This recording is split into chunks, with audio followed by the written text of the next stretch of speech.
For our final week of course material, we're going to be digging into the debate over the term NeoVedanta.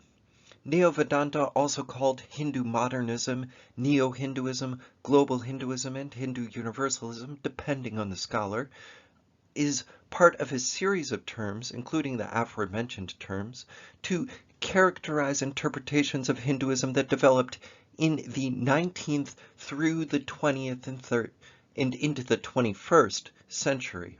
The term Neo-Vedanta was coined by German Indologist Paul Hacker to distinguish modern developments from traditional Advaita Vedanta religion.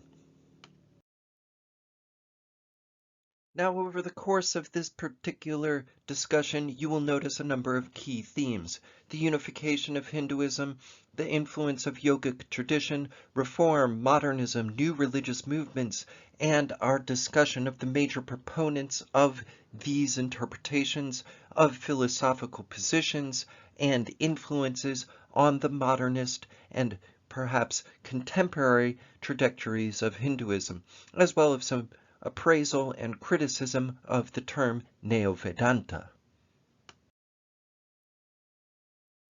Well before the advent of British influence upon Hindu traditions and Hindu streams, with beginnings that some scholars have argued significantly also predate Islamic influence, hierarchical classifications of the various schools and streams of Hinduism began to be developed. According to the scholar of Hindu studies, Nicholson, this was already occurring between the 12th and the 16th century.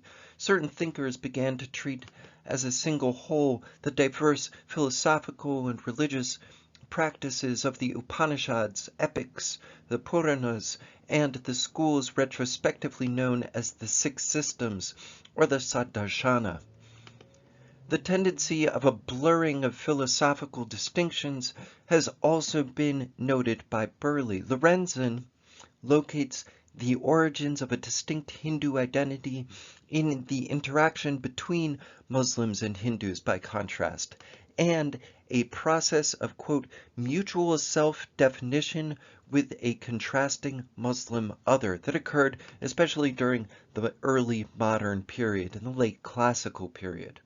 Both the Indian and European thinkers who developed the term Hinduism in the 19th century were influenced by these religious thinkers and philosophers. Within these so-called doxologies, Advaita Vedanta was given the highest position by modern scholars since it was regarded to be the most inclusive system. Vijnana Bhiksu, a 16th century philosopher and writer, is still an influential or viewed as an influential proponent of these particular doxologies. He's been a prime influence in the 19th century Hindu modernists, such as Vivekananda, who we will speak about more, who also tried to integrate various strands of Hindu thought, sort of weaving together, taking Advaita Vedanta as its most representative specimen. We also have the influence of yogic tradition on this modernist discourse. While Indologists like Paul Hacker and Wilhelm Hauptfass took Shankara's system as a measure for what they called, within quotes, orthodox, although we would be speaking in contemporary terms more of orthoprax, these two scholars use the term orthodox. They described it as orthodox, within quotes, Advaita Vedanta, sort of imposing their scholarly interpretation on the system itself. The living Advaita Vedanta tradition, in what they viewed was medieval times, was influenced by and incorporated elements from the yogic tradition and texts such as the Yoga Vashishta and the Bhagavata Purana. The Yoga Vashishta became an authoritative text source in the Advaita Vedanta tradition from the 14th century onward, while Vidyaraniya's Jivan Mukti Viveka was from the 14th century, influenced by the Yoga Vashishta, which in turn then was influenced previously by Kashmir Shaivism. So to sort of trace the trajectory here, you have the Kashmir Shaivism sort of appearing first. We discussed that already. Then you have the Yoga Vashishta sort of appearing next, and we've discussed that. And then you have the Jivanamukti Viveka appearing after that as well.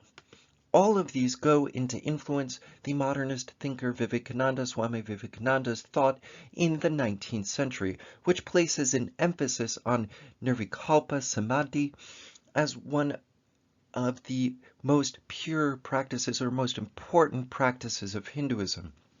This is meditation without an object, Nirvikalpa Samadhi. So type of meditation, samadhi, one that's focusing on meditation without focusing on an individual object. In the 16th and 17th centuries, some of the Nat and Hatha Yoga texts that we have previously discussed also came within the scope of developing Advaita Vedanta traditions.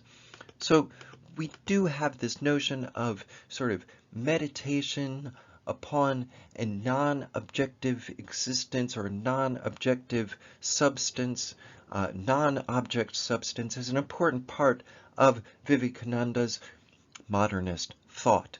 So for your post, to get the juices flowing here, just go ahead and think back about some of the connections to the past topics that we've discussed and note anything that you've found surprising or interesting thus far and think about how that might play out moving forward.